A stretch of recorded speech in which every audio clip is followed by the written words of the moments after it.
24 ঘন্টার ভিতরে 5 বার ডাকে। আমি তো বলি আল্লাহ নামাজের জন্য ডাকে না। ওলামা হয়তো একমত নাও হইতে পারে আমার সাথে, আল্লাহ নামাজের জন্য ডাকে না। এই উম্মতকে এতটুকু ভালোবাসেন, এতটুকু ভালোবাসেন যে আল্লাহ কথা বলার জন্য ডাকেন, নামাজের জন্য ডাকেন না। এই জন্যই মনে হয় কিতাবালা লেখছে মুসাল্লি উনাজি রব্বা, নামাজি আল্লাহর সাথে কথা বলে।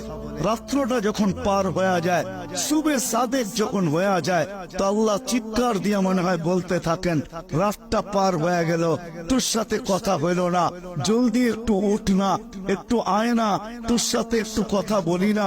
আবার যখন সকাল একটা ফজর একটা শেষ হয়ে যায়, আবার দুপুর আসে, তখন যেন আল্লাহ বলতে থাকে, সেই সকালে কথা হইল, এখন তো দুপুর হয়ে গেল, তোর সাথে কথা হয় না, একটু আয় না, দুপুরে